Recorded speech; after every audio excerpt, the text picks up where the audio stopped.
왕국의 이 말기는 뭐냐면 유다 왕국이 망하는 직전까지도 거의 40여 년 동안을 예언을 한 사람 중에 한 사람이고, 이 예루살렘이 바벨론에 의해서 완전히 멸망을 한 뒤에도 사로잡혀가지 않고 본토에 조금 남아있는 사람들이 있었어요. 완전히 부지랭이들, 그런 사람들은 안 데려갔어요. 그래서 이 예레미야는 끝까지 남아서 그 사람들에게 위로와 격려와 하나님의 말씀을 선포한 그런 선지자였습니다. 그래서 너희들이 왜 이렇게 망해서 바벨론의 포로로 끌려갔는지 아느냐? 백성들은 몰라요. 너무 무지해서 잘 몰라요. 그래서 왜 그렇게 나라가 망해서 지금까지 이렇게까지 하나도 남김없이 다 망한 나라는 우리 유다가 처음이다. 물론 북쪽 이스라엘도 그렇게 망했지만 거기보다 더 비참하게 남유다는 포로로 다 끌려갔습니다. 그래서 이제 그 땅에 남아있는 백성들을 가르치는 거예요. 너희가 이렇게 살았기 때문에 하나님 앞에 징계를 받아서 심판받아서 바벨론으로 다 끌려간 것이다. 그러나 하나님은 우리를 멸망, 너는 끝이야, 그리고 그냥 확 내다버리시는 분이 아니에요. 그죠? 오늘 우리가 본문에서도 읽었다시피 하나님은 그 사랑하는 자녀들을 징계하실 수밖에 없어요. 왜 징계하실 수밖에 없느냐? 잘못 사니까, 날마다 죄 속에서 사니까, 날마다 우상 숭배하고 하나님이 하지 말라 하는 건 더 기뻐하는 거야. 하라는 건 안 하는 거야. 하나님도 보시다 안 되니까 이제 바벨론을 심판하시는데, 몇 차에 걸쳐서 전쟁이 일어났느냐? 3차에 걸쳐서 전쟁이 일어났어요. 이 바벨론의 이 잔인한 군사들이 1차 와가지고 쓸만한 거 싹 다 쓸어갔어. 사람도 다 포로로 많이 끌려갔어. 그리고 이제 한 2년 있다가 또 2차 또 왔어요. 또 다 끌려가. 3차까지 다 끌고 가니까 예루살렘 성전도 완전히 무너져버리고 그 땅에 남아나는 게 없었어요. 옛날에 우리나라가 임진왜란 때 저 일본 사람들이 이 땅을 쳐들어왔을 때 남아나는 게 없었어요. 일제시대 때도요, 노숟가락도 안 남아났다고 어른들이 그렇게 얘기를 하더라고요. 그래서 이 침략자가 그 땅을 딱 밟아서 침략하기 시작하면 아무것도 남겨두지 않고 다 가져가는 것이 특징 중에 하나라, 이렇게 볼 수가 있어요. 그래서 이 남유다가 어떻게 하다가 이렇게 됐느냐, 그걸 보면은 우리도 지금 이 시대에 우리 대한민국 정말 지금 이렇게 어려운 이 시대일수록 우리 기도하는 자들이, 우리 하나님의 자녀들이 더 마음가짐을 잘해야 될 뿐만 아니라 더 하나님께 기도함으로 나아가야 할 줄로 믿으시기 바랍니다. 어떤 나라든지 어떤 가정이든지 어떤 개인이든지 고난이 없는 곳은 없어요. 그죠? 예수 믿으면 고난이 없습니까? 예수 믿으면 고난이 더 와요. 왜? 하나님의 자녀로 손색이 없는 사람으로 훈련을 시켜야 되기 때문에 고난과 연단이 더 많다라는 거예요. 그래서 믿는 사람일수록 더 환난이 많고 더 고난이 많은 거지만 뭐가 다르냐?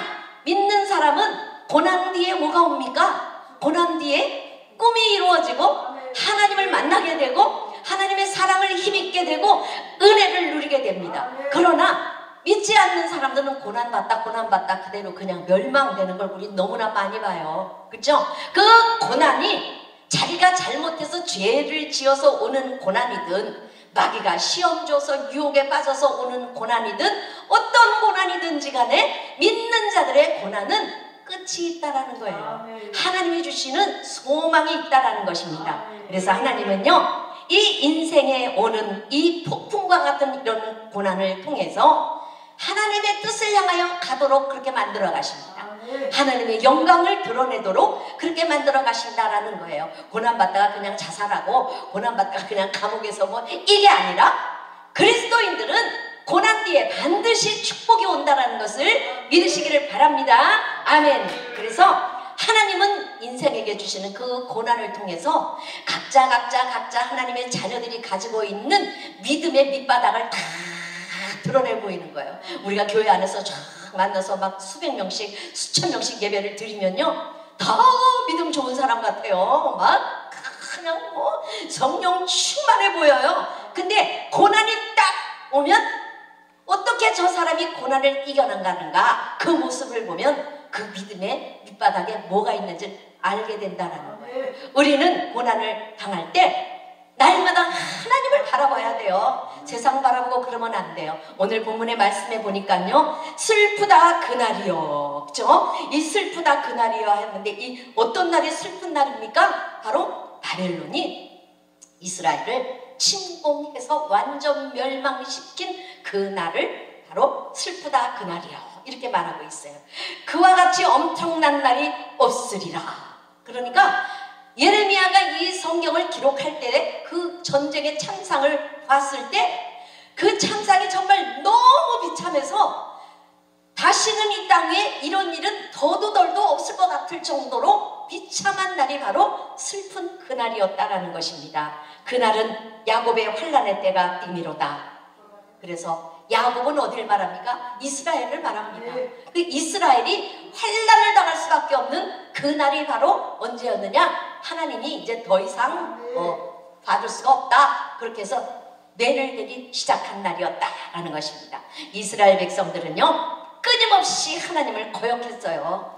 하나님 말고 다른 거. 왜? 하나님은 너무 두려웠고 무서워. 하나님 믿으려면 우리가 해야 할 거 너무 많고 안 해야 할 거 너무 많고 재미가 하나도 없어. 바알을 섬기러 한번 가봤더니 이건 너무너무 끝내주는 거예요.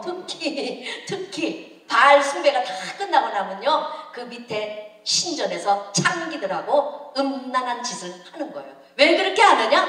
그래야 바알이 비를 내려주시고 바알이 물질의 복을 주신다라는 거예요. 그러니까 이 남자들이 바알 숭배하러 한번 갔다 오더니 여호와 하나님은 그냥 머릿속에서 싹 지워버리는 거예요. 안 그렇겠어요? 눈이 홀가닥 뒤집어지는데. 그러니까 막 미친 듯이 바알에게 달려가는 거예요. 그리고 또 호세아서에 보면 어떤 기록이 있느냐면 너희 며느리들과 너희 딸들도 다 그렇게 그 숭배로 음란의 길로 나아가지만 나는 너희에게 그 며느리와 딸에게 나 야단칠 수 없어. 왜? 그 아들들도 똑같이 그렇기 때문에 며느리와 딸만 야단칠 수 없어. 이렇게 기록하고 있는 부분도 있어요.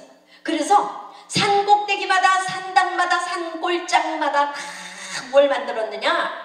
바알 신상, 아세라 신상, 아스다로 신상, 그모스 신상, 아데미 신상, 뭐 수도 없이 많아요. 이런 걸 다 만들어 놓고 그렇게 우상 숭배를 했다라는 거예요. 호세아뿐만 아니라 예레미야뿐만 아니라 이사야뿐만 아니라 수없이 많은 선지자들을 하나님이 보내셔서 그 이스라엘 백성들을 계속해서 권면하는 거예요. 돌아오라 돌아오라, 우상 숭배에서 떠나라. 그렇게 했지만 결국 이스라엘 백성들은 하나님을 버렸다라는 거예요. 더 나아가서 더 기절할 일은 뭐냐면 베델과 단에, 북이스라엘은요, 저 꼭대기 요단강 꼭대기에 단이라는 지역이 있고 아랫역에 보면은 베델이라는 지역이 있어요. 베델은 여러분이 알다시피 야곱이 그죠? 돌베개 메고 자다가 그냥 하늘에서 사닥다리 내려와서 막 천사들이 오르락 내리락 하는 걸 본 곳이 어디예요? 베델이에요. 그래서 자기가 베고 잤던 그 돌을 세워놓고 거기다 기름을 부었어요. 여기가 바로 하나님의 성전이다. 그렇게 했던 그 베델에 뭘 세웠느냐? 금송아지를 세웠어요. 금송아지를. 그리고 그 백성들에게 뭐라고 거짓을 말했느냐? 이것이, 이 금송아지가 너희를 애굽 땅에서 이끌어낸 여호와야.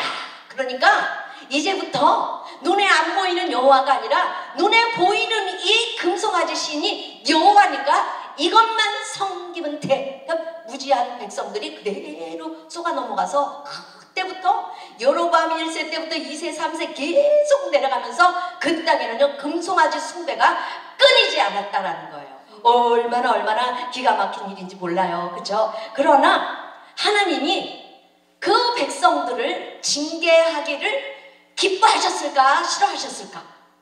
하나님은요, 아무리 속을 썩히고 아무리 망나니 짓을 해도 우리들 부모님들하고 똑같아요. 그죠? 그래서 그냥 손대고 때리기를 그렇게 쉽게 하시는 분이 아니시다라는 겁니다. 그래서 지속적으로 그들이 범죄하고 하나님의 진노를 불러일으키고 그렇게 했기 때문에 결국은 3차. 왜 3차까지 갔느냐? 첫 번 했을 때 어떻게 했어야 돼요? 정신 차리고 돌아왔어야 돼요. 그거에 하나님의 사랑이에요. 1차, 2차, 3차 이렇게 나누어서 온 것이 하나님이 1차 한 번 확 때리면 이것들이 손 들고 전부 여지옵소서 이렇게 돌아와야 되는데 1차가 끝나고 나서도 안 돌아오는 거예요. 그러면 뭐예요? 이제 뭐 나가야 돼요? 2차, 3차 때는 완전히 싹 다 허물어져 버리고 아무것도 그 땅엔 남은 것이 없었다라는 것입니다. 그래서 이 이스라엘 백성들이 그렇게 끌려가던 날 슬프다 그날이요 그와 같이 엄청난 날이 없으리라. 그날에는요 마지막 3차 침공 때는요 그들의 왕 시드기야 왕이 두 눈이 뽑혀서 피를 철철 흘리면서 묶여서 그렇게 끌려갔다라는 거예요. 얼마나 슬픈 날인지 알 수가 없다라는 거예요. 이건 뭡니까? 하나님의 심판이었어요. 10번 망해도 부족할 것 같은 그들의 죄악이지만 또 그들이 그 대가로 징계를 받고 멸망당하고 포로되어 가지만 그러나 오늘 호세아 선지자가 말씀하기는 그들의 미래는 완전한 멸망이 아니라 회복이다라는 겁니다. 할렐루야. 하나님은 우리가 회복되기를 원하시는 분이에요. 멸망받기를 원하는 그런 마음이 아니시다라는 겁니다. 예레미야는 그의 예언서 전체에서 반드시 이스라엘 백성들은 망할 거야. 첫 번째. 두 번째는 뭐냐? 망하지만 다시 돌아올 거야. 회복할 거야.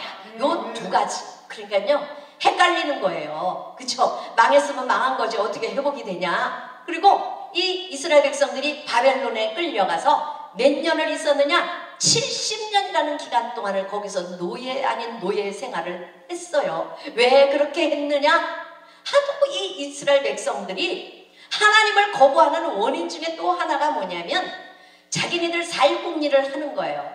야 우리가 이렇게 하나님께 예배드리는 거 이렇게 헛술하고 우리가 이렇게 살다 보면 하나님이 언젠가 우리를 혼내킬 거야. 그러면 우리가 어디로 도망가야 되냐? 바알한테 도망가야지. 아세라한테 도망가야지. 그래서 자신들이 살궁리를 다 해놓은 게 그게 우상이다라는 거예요. 오늘날 봅시다. 살궁리 얼마나 많이 합니까 우리가? 그죠? 안 되면 1차 주식, 그 다음에 이거 안 되면 2차 뭡니까? 별거 다 해놓고 1차, 2차, 3차 우리도 그렇게 살궁리를 하고 사는 사람들이 바로 오늘날 우리들이다라는 거예요. 그러나 하나님은 우리가 우리 마음속에서 우리 머릿속으로 살궁리를 하라고 말씀하신 적이 없어요. 너희는 오직 나를 바라라. 오직 나를 찾으라. 그렇게 말씀하셨지 너희들이 스스로 살궁리를 하라 이렇게 말씀하시지 않았다라는 거예요. 그래서 반드시 망할 거지만 반드시 회복될 것이다. 이것이 하나님의 마음이다라는 것입니다. 그래서 하나님은 자기 백성들의 죄를 심판하시지만 그 백성들을 아주 버리시는 분이 아니라는 것입니다. 징계를 통해서 완악한 마음이 깨뜨려지고 낮아지고 회개하고 돌이킴으로써 회복되고 새로워진다라는 것입니다. 결국 그 모든 것은 하나님의 뜻을 이루는 방향으로 나아간다라는 것입니다. 7절 후반절에 보면은요, 그죠? 아까 7절에 슬프다 그날이여 그와 같이 엄청난 날이 없으리라 거기까지 읽었어요. 자, 그 뒤로부터 한번 또 읽어볼게요. 시작. 그날은 야곱의 환난의 때가 되미로다. 그러나 그가 환난에서 구하여 냄을 얻으리로다. 그래서 7절에 보면은요, 그날이라는 단어가 두 번 나와요. 그날이라는 단어가, 그죠? 앞에 나와 있는 그날은 어떤 날입니까? 슬픈 날이에요. 뒤에 나와 있는 그날은 어떤 날입니까? 환난에서 구하여 냄을 얻는 그런 날이다 라는 것입니다. 그래서 하나님은 이스라엘을 바벨론에 붙여서 심판하실지라도 결코 그들을 영원히 버리지 않으시고 그 손에서 놓아버리지 않을 것이라고 말씀하고 계십니다. 이스라엘은 철저히 파멸당해서 망해서 없어져야 마땅한 그런 나라다. 인간의 눈으로 볼 때는 그래요. 그러나 하나님께서는 한 번 택하신 자기 백성에 대해서는요, 노하기를 더디하실 뿐만 아니라 그들을 전멸하도록 그냥 내버려 두시는 분이 아니시다라는 겁니다. 하나님이 우리의 죄를 징계하실 때는 바로 우리에게 축복이 와 있다. 하나님의 은혜 받을 때가 우리 앞에 와 있다. 이것을 생각하시기를 바랍니다. 그러므로 징계와 고난은 우리를 하나님 앞에 세웁니다. 우리의 믿음을 굳건히 합니다. 하나님 앞으로 우리를 인도합니다. 이스라엘이 포로되어서 바벨론에서 70년을 지내는 동안에 그들은 회개하지 않을 수가 없었어요. 이야, 우리가 어쩌다가 이 지경까지 왔나? 우리는 전 세계에서도 강대국이었던 여로보암 1세, 2세가 얼마나 경제적으로 군사적으로 우리나라를 부강시켜 놨는데 어떻게 우리가 지금 여기 이렇게 노예가 돼서 끌려왔단 말이냐 생각을 하고 머리를 맞대고 의논을 하다 보니까 결론이 났어요. 그 결론이 뭐냐? 우리가 여호와를 버렸다. 우리가 하나님의 말씀을 버렸다. 그걸 깨달았다는 것입니다. 그래서 사람들이 모여들기 시작을 합니다. 강가에 모여서 한 사람, 두 사람, 세 사람, 네 사람 모여서 우리가 하나님 말씀을 다시 회복하자. 그래서 말씀을 연구하기 시작을 하는 거예요. 회개가 터져 나옵니다. 하나님이 우리를 이렇게 사랑하셨는데 우리가 행한 이 소행이 너무너무 자기네들이 생각해도 진저리가 쳐지는 거예요. 회개가 터져나고 눈물이 터져나오고 그렇게 사람들이 모이다 보니까 장소가 필요해. 그래서 거기서 만들어 놓은 곳이 무엇입니까? 회당이에요. 회당. 그죠? 우리 복음사에 가면은 예수님이 회당에서 가르치시고 바울도 회당에서 가르치시고 이런 단어들이 많이 나오잖아요. 그 회당이 바로 바벨론에서 만들어진 거고 이제 회당에 모여서 사람들이 막 율법을 새롭게 연구하고 공부를 하다 보니까 학사 에스라 같은 사람도 나오고 많은 율법 학자들이 등장을 합니다. 이제 드디어 그 백성이 자기 땅으로 돌아올 때가 다 차가는 거예요. 하나님이 원하신 건 무엇입니까? 바로 그거예요. 징계를 받아야 백성들이 정신을 차린다라는 건 진리예요. 우리들도 마찬가지예요. 우리들도 어려움을 한번 겪어보고 막 부도 나보고 막 이렇게 해보는 사람은 인생 살아가는 방법이 달라요. 근데 실패를 한 번도 경험해보지 않은 사람은 그냥 미친듯이 막 나가죠. 앞으로 막 달려나가죠. 그러다 그냥 엎어지면 또 못 일어나죠. 그래서 하나님은 우리에게 징계를 주시고 심판을 주시고 실패를 주시지만 그 믿는 자녀들은 반드시 일으켜 세워주시는 좋으신 하나님이신 줄로 믿으시기 바랍니다. 이제 하나님은 본문을 통해서 우리에게 약속하고 계십니다. 이 시간 여러분들도 그 약속들을 마음에 품고 일어설 수 있는 시간이 되시기를 축원합니다. 어떤 약속들입니까? 한 4가지로 살펴보도록 하겠습니다. 첫 번째 무엇이냐? 멍에를 꺾고 포박을 끊어주시겠다라는 약속입니다. 그렇죠? 그래서 하나님이 이스라엘을 바벨론의 포로로 보내시면서 하신 말씀이 무엇이에요? 내가 내 목에서 멍에를 꺾어버리며, 그러니까 이게 말이 앞뒤가 안 맞는 거예요. 포로로 다 끌려가는 뒷꼭지에다 대고 내가 너희들 목에 있는 멍에를 내가 다 끊어버릴 거야. 네 손발을 묶고 있는 그 포박을 내가 다 끊어줄게. 그게 몇 년 지나갔어요? 70년 지나갔다라는 거예요. 이스라엘 백성들이 이해할 수 없는 거예요. 그러나 그들의 뒷모습에다 대고 이 예레미야는 끊임없이 이 말씀을 외쳐댄 거예요. 그래서 뭐냐? 그날에 내가 내 목에서 그 멍에를 꺾어버리고 포박을 끊으리니 다시는 이방인을 섬기지 아니하리라. 자, 이 사람들이 섬기는 이방인은 누굽니까? 바벨로니아죠. 바벨로니아. 지금 이방인들에게 포로가 되어서 끌려가서 거기서 그들을 섬기면서 70년을 살아야 되는데 그걸 다 채우고 돌아오면 다시는 이방인들에게 이제 이렇게 끌려가는 일이 없도록 하겠다. 이렇게 얘기하고 계시는 것입니다. 그래서 7절에 나와 있는 그날이요, 그날이요 또 다르지만 또 8절에 보면은요, 그날에 라고 또 되어 있어요. 8절 시작. 만군의 여호와의 말씀이라. 그날에 내가 내 목에서 그 멍에를 꺾어버리고 내 포박을 끊으리니 다시는 이방인을 섬기지 않으리라. 할렐루야. 오늘날도 우리가 이 바벨론에 끌려가 있는 수많은 사람들처럼 어디엔가 묶여있는 사람은 너무나 자유를 말하지만 참으로 자유를 누리는 사람은 그렇게 크지 않아요. 그리스도 안에서 자유, 우리가 얼마나 많이 외칩니까? 그러나 우리가 보면 어디엔가 한 가지씩 다 묶여있어요. 돈이 없어 돈에 묶여있고, 자식들 때문에 자식에게 묶여있고, 남편에게 묶여있고, 직장인에 묶여있고, 여러 가지 것에 묶여있다라는 거예요. 그래서 예수님이 왜 이 세상에 오셨습니까? 우리에게 자유를 주시려고 이 세상에 오셨고 십자가를 지셨다라고 갈라디아서에 보면은 그렇게 기록하고 있는 것을 우리가 볼 수가 있습니다.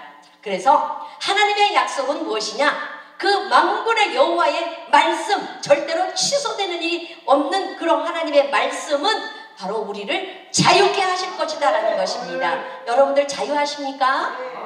자유를 마음껏 누리시기를 바라겠습니다. 자유는 어디에서 오는 것입니까? 믿음에서 오는 것이라고 할 수 있어요. 어떤 믿음입니까? 주님의 약속을 믿는 거예요. 주님께 맡기는 거예요. 믿음이 큰 사람일수록 다 맡기고 염려하지 않아요. 믿음이 작은 사람들이 흔들리고 염려하는 거예요. 성경에 약속하신 그 약속들을 신뢰하고 굳게 붙드시기를 바라겠습니다. 예수 믿는다, 예수 믿으면 구원받는다 그랬어요. 그죠?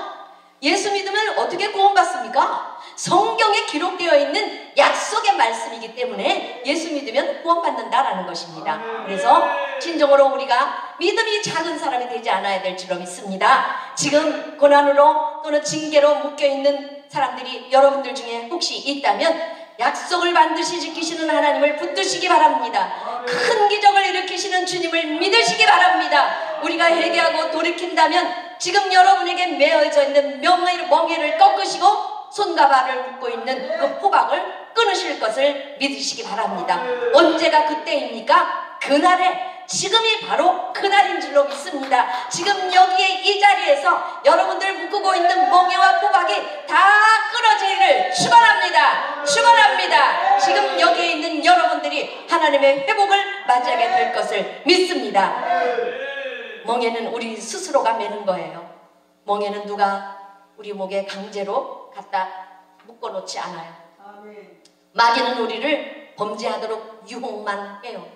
유혹해놓고 그는 가요. 그런데 우리가 스스로 거기에 묶이는 거예요. 아담과 하와 얘기 말씀 때마다 안 나올 때가 사실 없어도, 그죠?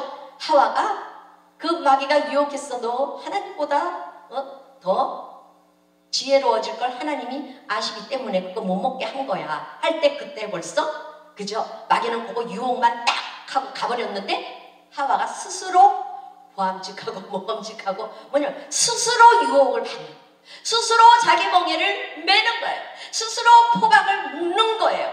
우리가 다른 사람이 나를 유혹했어, 제가 그랬어 그게 아니에요. 누가 그런 거예요?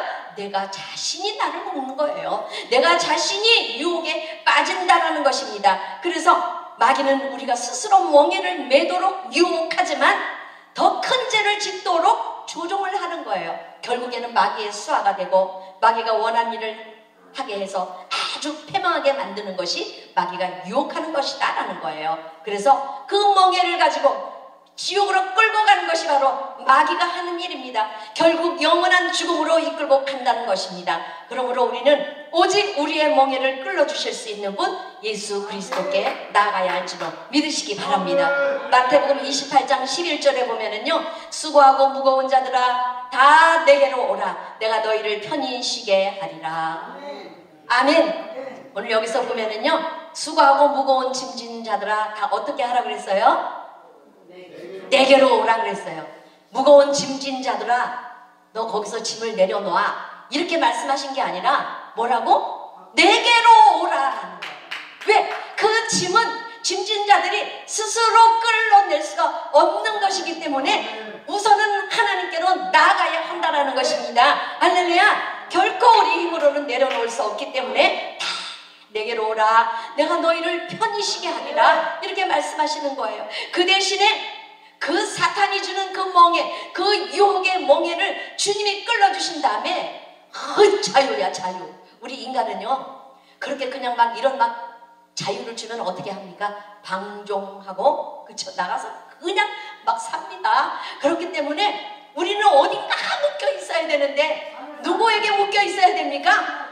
하나님께 예수 그리스도에게 우리는 멍에를 배워야 돼요. 주님이 주시는 멍에는 쉽고 가벼움이니라. 그리하면 너희 마음이 쉼을 얻으리라. 할렐루야. 그래서 우리는 마귀가 걸머내어준 내 욕심 때문에 걸머 씌운 이 멍에를 벗어버리고 주님이 주시는 복음의 멍에, 그 사랑의 멍에, 은혜의 멍에를 우리가 내야 될 줄로 믿으시기 바랍니다. 다 내게로 오라, 다 내게로 오라, 나의 멍에를 메고 내게 배우라 하신 말씀이 오늘 여러분에게 들려주시는 진리의 말씀인 줄로 믿으시기 바라겠습니다. 우리가 회개하고 주님만을 바라보고 주님께 나아간다면 주님께서 모든 멍에를 결박을 다 끊어주시고 참된 평화를 우리에게 주실 줄로 믿습니다. 그래서 고난과 징계는 몇 가지 특징이 있어요. 첫 번째는 뭐냐면 고난에는요 정해진 기간이 있다라는 거예요. 영원하지가 않다라는 거예요. 할렐루야. 참 감사한 일이에요. 하나님이 우리 성정을 잘 아신다고 그러셨어요. 그렇죠? 그래서 고난이 영원토록 오래도록 너무너무 오래도록 계속되면 다 하나님 앞에 다 떠나가 버리기 때문에 기간이 있다라는 거예요. 끝이 있다라는 거예요. 하나님이 됐어 이렇게 말할 때 바로 그때가 정해진 기간이다라는 거예요. 이스라엘 백성들은요 바벨론의 포로로 끌려갈 때 정해진 기간이 몇 년? 70년. 어마어마한. 우리나라가 일제 36년 뭐 지금도 그걸 못 잊어서 지금도 우리는 그들을 향해서 뭐야 축구만 해도 그냥 뭐 대난리가 나요. 지켜야 절대 일본한테는 져서는 안 돼. 그렇게 대적하고 적대적인 관계가 아직도 유지하는데 70년을 그 속에서 살다 온 이 이스라엘 백성, 그리고 우리는 우상숭배도 많이 하던 나라예요. 그죠? 그러나 이 이스라엘 백성들 원래 근본은요 하나님의 백성이잖아요. 하나님의 선택하신 선민이잖아요. 그런 사람들이 그 우상이 드글드글 거리는 그 나라에 그들이 끌려갔다라는 것도 하나님의 뜻이 있어요. 그들이 끌려가기 전에 산당마다 세워놓고 우상숭배를 하고 그러니까 자꾸 이제 하나님이 매질을 하잖아요. 혼내키잖아요. 그러면 어려워지면 우리가 하나님 말고 피할 길을 만들어 놔야 돼. 그래서 또 하나 만들어 놓은 게 뭐냐면 북쪽 아수르에게 도움을 요청하는 거예요. 그래서 자꾸 북쪽 아수르에게 가서 막 공물을 바치고 귀한 걸 바치고 막 그랬는데 이 북쪽 아수르가요 북이스라엘을 침범해서 완전히 먹어버렸어요.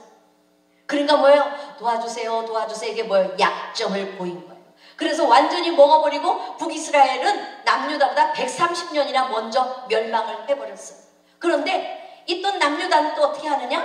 또 자기네들도 어려워지니까 애굽에게 가서 또 성도들이 백성들이 농사해온 그 비싼 감람기름 그걸 갖다 산더미같이 갖다 대면서 우리를 도와주세요.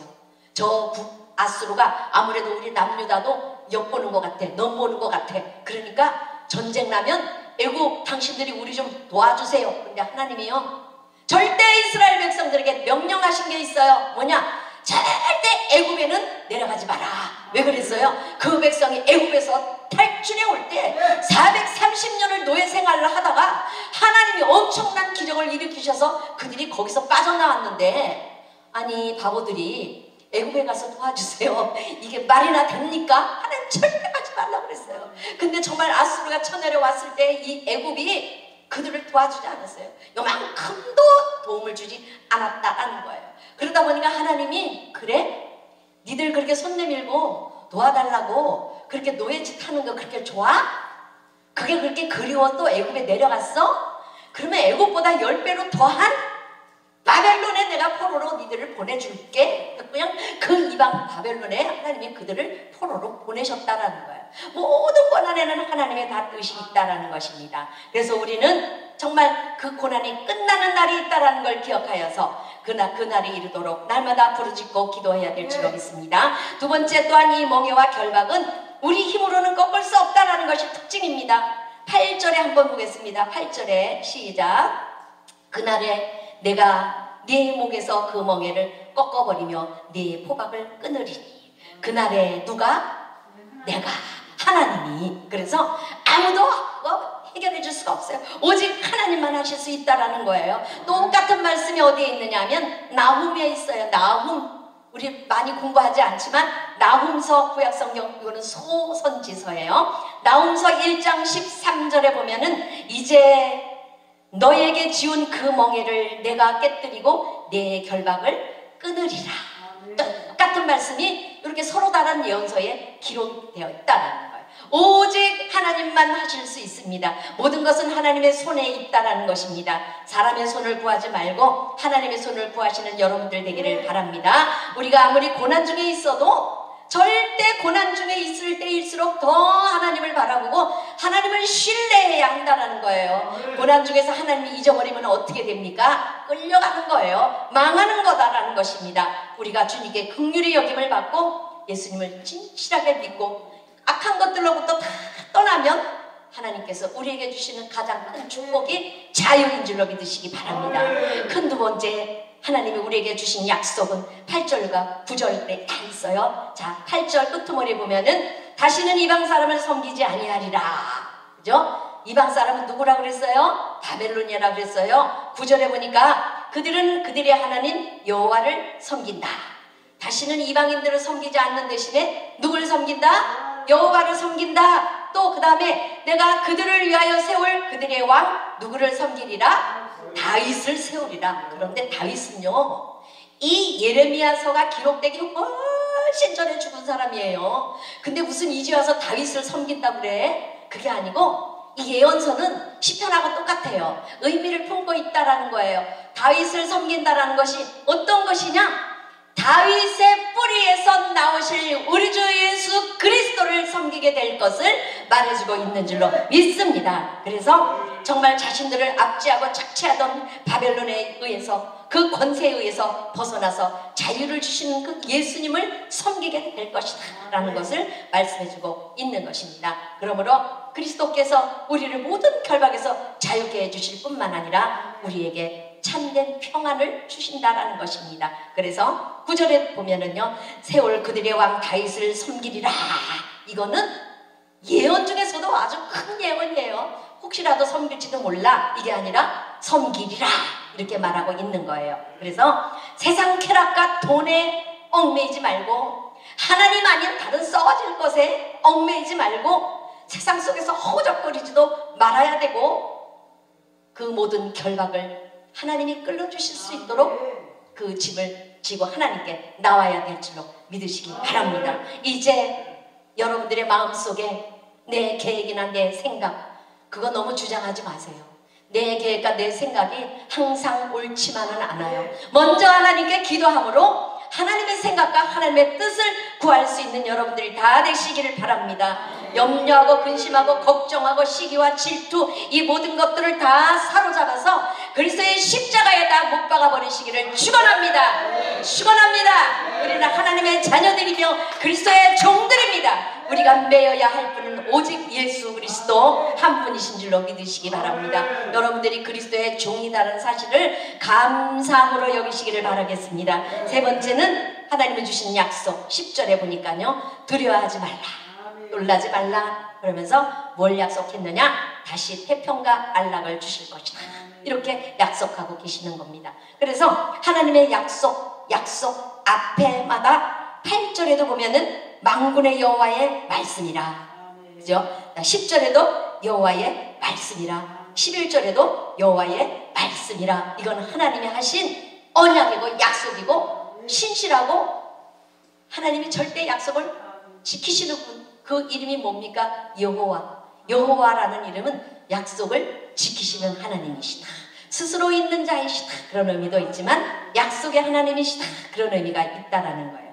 이 세상의 그 어느 곳도 하나님의 구원의 손길이 미치지 못할 곳은 없어요. 아무리 멀리 바벨론 아니라 페르시아까지 가도 하나님은 건져내실 수 있다는 것입니다. 그래서 이제 이후에 본토로 귀환한 이스라엘 백성들이 평화로운 삶을 누리며 살아갈 수 있는 것을 말해주고 있는 것입니다. 우리가 주님을 만나면 더 이상 불안과 공포가 우리 안에 견디지 못해요.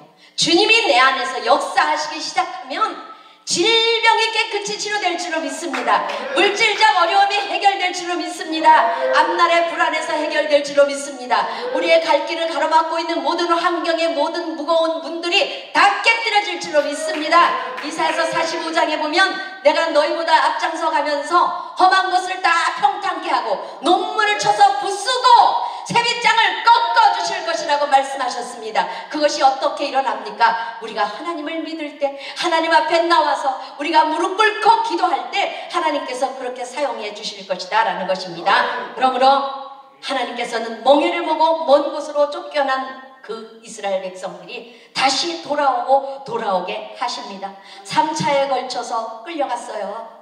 똑같이 하시는 분이에요. 돌아올 때도요, 3차에 걸쳐서 돌아왔어요. 베드로가 하나님을 몇 번 부인했어요? 3번 부인했어요. 그 상처를 치료해 주시기 위해서 바닷가에 가서 고기 잡는 제자들에게, 베드로에게 네가 나 사랑하냐?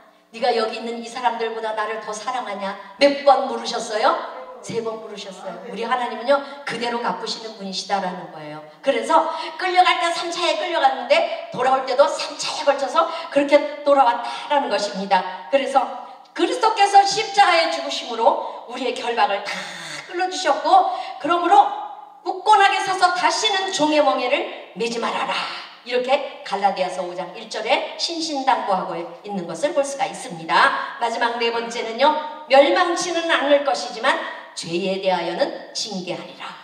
이게 무서운 말이에요. 지금까지는요 하나님이 약속하신 것이 있어요. 첫 번째 무슨 약속이었어요? 멍에를 끊어줄 거야. 두 번째는 뭐예요? 이방인을 섬기지 않고 화평과 안락을 누리게 해줄게. 그렇죠? 이런 약속들을 하셨어. 근데 마지막 4번째 약속은 뭐예요?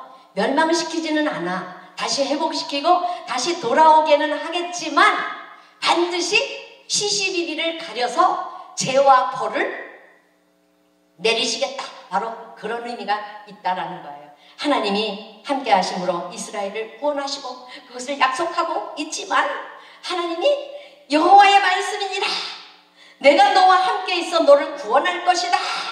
여기까지 너무 좋아요. 그죠? 그 다음에 또 뭐냐? 너를 흩었던 그 모든 이방을 내가 멸망시키리라.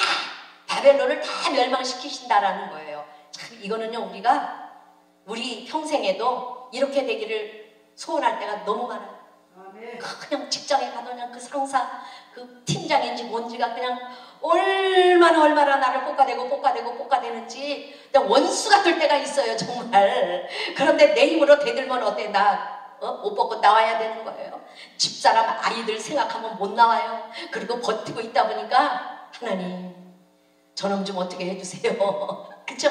그게 이 땅에 살고 있는 많은 사람들이 그런 일들이 다 있다라는 거예요. 그런데 하나님께서 이 이스라엘 백성들이 그 바벨론 사람들을 어떻게 해주시겠다? 멸망시켜주겠다라는 거예요. 바벨론이 멸망합니다. 어디 멸망합니까? 페르시아에 멸망합니다. 바사에게 멸망을 합니다. 그래서 세상 모든 나라들이 멸망하고 다시 세워지고 그러는 가운데서 너만은 멸망을 시키지 아니하리라. 하나님 오늘 본문에 그렇게 말씀하고 계십니다. 너만은 멸망하지 않을 것이다. 할렐루야. 그래서 하나님은요, 하나님이 택하신 백성을 너무나도 사랑하십니다. 하나님이 함께 하심으로 이스라엘을 구원할 것이라고 약속하고 있습니다. 그래서 우리가 고난당할 때도 정말 우리 얕보고 무시하고 교만하고 막무가내로 막 밟던 그런 사람들 하나님이 가만 안 둔다라는 거예요. 사사기에도 보면은요, 이스라엘 백성들이 큰 우상 숭배하고 그러면은 하나님이 때리잖아요. 그럼 또 회개하잖아요. 그러면 회개하면 하나님이 또 구원해 주셔요. 이걸 계속 도는 거예요. 그런데 하나님이 그 이스라엘 백성들, 우상 숭배하는 이스라엘 백성들을 혼내킬 때 쓴 방법이 있어요. 그게 뭐예요? 주변 국가들, 블레셋 5족속, 그죠? 가나안 7족속, 이런 족속들을 이렇게 세워서 전쟁을 붙이는 거예요. 그래서 하나님은 꼭 가까이 있는, 주변에 있는 것들을 통해서 우리를 징계하신다라는 거예요. 그래서 진정으로 그들이 하나님 앞에 돌아와도 하나님은 그냥 어이구 잘 왔다, 내 새끼들 고생 많았다, 수고했다, 70년이나 나갔다 왔으니까 진짜 고생했지, 이렇게 머리 쓰다듬어 주시는 분이 아니시다라는 거예요. 반겨 맞아 주시기는 하지만 어떻게 하신다? 죄에 대해서는 반드시 징계하신다. 짚고 넘어가신다라는 거예요. 니들이 뭘 잘못하고 뭘 잘못했는지를 알게 하신다라는 거예요. 할렐루야. 하나님이 왜 그렇게 합니까? 너만은 멸망시키지 않으리라. 너만은 멸망시키지 않으리라. 이걸로 끝났으면 얼마나 좋겠어요. 그렇죠? 근데 내가 법에 따라 너를 징계할 것이요 무죄한 자로만 여기지는 아니하리라. 이렇게 말씀을 하고 계시는 겁니다. 그래서 하나님 말씀에 순종하지 않고 하나님을 거역한 모든 죄를 바로잡으시겠다라는 것입니다. 왜 그렇게 하십니까? 첫 번째는요, 하나님은 사랑의 하나님이시자 동시에 공의의 하나님이기 때문에 그렇습니다. 그래서 참으로 하나님은 또한 우리의 아버지이시기 때문에 그렇다라는 거예요. 히브리서 12장 6절에 보면 주께서 그 사랑하시는 자를 징계하시고 그가 받아들이시는 아들마다 채찍질 하시니라, 이렇게 기록을 하고 있어요. 우리가 아들이기 때문에 하나님이 우리를 사랑하시기 때문에 그냥 놔두지 않아요. 정말 아들이 바깥에서 나쁜 짓 하고 집에 왔어. 그럼 엄마가 그거 미리 다 알고 있다가 어떻게 해요? 종아리 걷어. 그리고는 회초리가 10개가 부러져 나가도록 또 이 아들이 잘못했어요. 엄마 소리를 안 하면 어때요? 더 맞아야 돼. 더 해요. 네가 가서 네가 더 맞을 만큼 해와. 그래갖고 그냥 때려. 근데 이 아들이 얼른 엄마 잘못했어요. 내가 잘못했어요. 회개해야 돼. 잘못을 용서를 구해야 돼. 그게 덜 맞는 방법이다라는 거예요. 그래서 정말 그 사랑하는 자를 징계하지 아니할 수 없는 게 뭐냐면 이스라엘 백성들은요, 내 백성은 목이 곧은 백성이라. 목이 얼마나 곧은지 하나님 앞에 회개하는 것이 그렇게 어려운 백성이 바로 이 이스라엘 백성들이었다라는 거예요. 그렇죠? 그러나 하나님은 우리를 사랑하시고 우리를 불쌍히 여기시기 때문에 날마다 우리가 주님께 돌아오기를, 정말 회개하고 돌이키기를 그렇게 기다리시는 분이시다라는 것입니다. 두 번째는 뭐냐면 하나님은 징계하실 때마다 깊이 생각하고 행하신다. 이 말씀은요, 예레미야 31장 20절에 있어요. 31장 가까우니까 한번 넘겨보도록 할게요. 31장 20절 찾으셨으면 다 같이 한번 읽어보도록 하겠습니다. 31장 20절 시작. 내가 그를 책망하여 말할 때마다 깊이 생각하노라. 그러므로 내 마음이 치곤한즉 내가 반드시 그를 긍휼히 여기리라. 여호와의 말이니라. 하나님은요, 책망의 회초리를 들 때 어떻게 한다? 깊이 생각하신다. 우리가 뭔데? 우리 같은 죄인을 책망하시고 때리시는데 그냥 이것들이 하고 이렇게 손 딱 드시지 않는다는 거예요. 깊이 생각하신다는 거예요. 저는 이 말씀을요, 정말 너무 이 하나님이 우리를 사랑하시는 그 사랑이 막 전달이 되어서 얼마나 감사했는지 몰라요. 하나님은 책망하실 때마다 깊이 생각하고, 그러므로 내 마음이 측은하다. 하나님이 이스라엘 백성들을 멸망시켜서 3차에 걸쳐서 그냥 침공을 당하게 해서 바벨론으로 끌려가는 그 모습을 주님 보셨을 때 얼마나 그 마음이 측은했겠습니까? 하나님의 그 마음 속에서 그 긍휼이 어떻게 됐다고 그랬어요? 호세아서 11장 8절에 가면은요, 나의 긍휼이 불붙듯 하도다, 이렇게 기록이 되어 있어요. 그래서 하나님은 우리를 책망하시고 징계하시고 무조건 그냥 막 그렇게 하시는 분이 아니시라 깊이 생각하시고 긍휼의 마음을 담아서 그렇게 징계하신다라는 거예요. 사람들처럼 그렇게 쉽게 분노하고 쉽게 때리고 쉽게 버리시는 분이 아니다라는 것입니다. 그래서 이스라엘 백성들에게 찾아온 그 고난은 그들을 영원히 멸망시키려고 바벨론의 포로로 보낸 것이 아니라 그들을 징계하고 연단시켜서 하나님을 찾아오게, 하나님을 사랑하게 그렇게 만들기 위해서 하나님이 그렇게 하셨다라는 거예요. 세 번째, 긍휼히 여기리라 했잖아요. 긍휼한 마음으로 징계를 하시는데 호세아서 11장 8절, 책 뒤적이시다가 말았죠. 11장 8절에 보면은 에브라임이여 내가 어찌 너를 놓겠느냐, 이스라엘이여 내가 어찌 너를 버리겠느냐, 내가 어찌 너를 아드마같이 놓겠느냐, 어찌 너를 스보임같이 두겠느냐.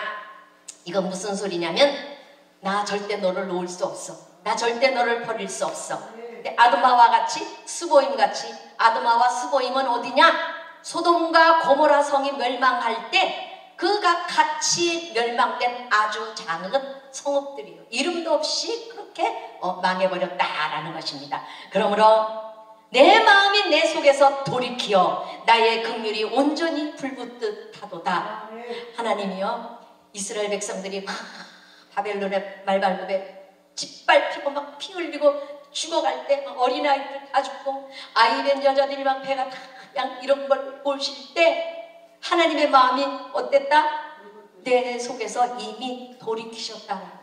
하나님은 이미 징계의 손을 드는 그 순간에 용서할 준비를 다 하고 계시다라는 거예요. 할렐루야! 하나님은 사랑이 충만하신 분입니다. 우리가 하나님의 그 사랑을 정말 1000만 분의 1이라도 우리가 안다면 하나님 우리가 속썩여드리지 않을 수 있지요. 그죠? 그래서 그 마음에는 이미 돌이키셨어요. 돌이키셨다라는 거예요. 나의 긍휼이 온전히 불붙듯 타도다. 정말 하나님이 애간장이 그 속에서 다 녹았다, 다 타셨다라는 거예요. 그래서 하나님은 우리의 죄를 속하기 위해서 예수님을 이 세상에 보내주신 것이 바로 그 이유에서다라는 거예요. 그 자비와 그 긍휼의 마음, 그것을 예수님의 십자가로서 온전히 표현하셨을 뿐만 아니라 십자가 앞에 나가는 모든 사람들은 아낌없이 용서를 베푸신다라는 것입니다. 할렐루야. 우리에게 오는 모든 고난과 심판은 다시 새롭게 시작할 그럴 일임을 기억해야 합니다. 고난과 증거와 심판 속에서 하나님이 긍휼을 베푸시기 때문에 우리는 다가오는 고난을 역경을 두려워할 것이 아닙니다. 언제나 회복을 꿈꾸고 희망을 볼 수 있어야 할 줄로 믿습니다. 하나님은 우리에게 말씀하십니다. 내가 너를 내 손바닥에 새겼다. 잘 아시죠? 왜 손바닥에 새겼다고 말씀하셨을까? 잊어버리지 말라. 그죠? 여기 새겨야 날마다 보잖아요. 그리고 내가 너를 안고 간다. 그렇게 말씀하셨어요. 왜 안고 간다고 말씀하십니까? 우리는 날마다 가다가 엎어지고 자빠지고 잘못된 길로 자꾸 가기 때문에 그냥 탁 안고 그렇게 가신다라는 거예요. 또한 우리를 눈동자와 같이 지키신다고 말씀하셨어요. 눈동자가 뭔지 아십니까? 눈동자는요, 우리 눈에 동자가 뭡니까? 어린아이가 동자예요. 우리 눈 안에 작은 어린아이가 하나 또 들어있다라는 거예요. 그래서 지키고 보호해야 된다라는 거예요. 눈동자가 그런 의미가 있더라고요. 하나님은 그래서 눈 속에 들어있는 작은 아이를 지키고 보호해야 하는 것처럼 우리를 지키신다라는 거예요. 할렐루야. 우리는 하나님의 말씀과 약속을 기억해야 합니다. 믿어야 합니다. 때때로 하나님은 우리를 훈계하시고 징계하시고 우리를 심판하실지라도 우리가 고난 가운데 부르짖으면 그 고난의 길에서 우리를 안고 함께 가시는 분이십니다. 결론을 말씀드리면 구원은 오직 하나님께로부터 오는 것입니다. 멍에를 매는 것은 내가 범죄함으로 스스로 묶었지만 절대로 풀 수 없고 어떤 인간도 우리를 구원해 줄 수 없지만 하나님은 우리를 구원해 주시고 우리의 포박을 끊어주시고 멍에를 깨뜨려 주실 줄로 믿습니다. 아멘. 이제 우리는 믿음으로 구원받았고 성령의 은혜가 우리 가운데 임하였기 때문에 주님만 믿고 의지하고 나가면 모든 포로된 것에서부터 자유함을 누리고 승리하게 될 줄로 믿으시기 바랍니다. 로마서 8장 2절에 그리스도 예수 안에 있는 자에게는 생명의 성령의 법이 죄와 사망의 법에서 너를 해방하였음이라고 말씀하고 있습니다. 그 어떤 절망의 멍에가 여러분들을 묶고 있다 할지라도 여호와의 말씀이니라 하시는 그 약속이 여러분들에게 다 이루어지게 될 줄로 믿습니다. 이 시간 우리 모든 마음의 멍에를 다 벗어버리고 참된 평화와 자유를 누리며 살아가는 여러분 모두가 되기를 축원합니다. 축원합니다. 기도하겠습니다.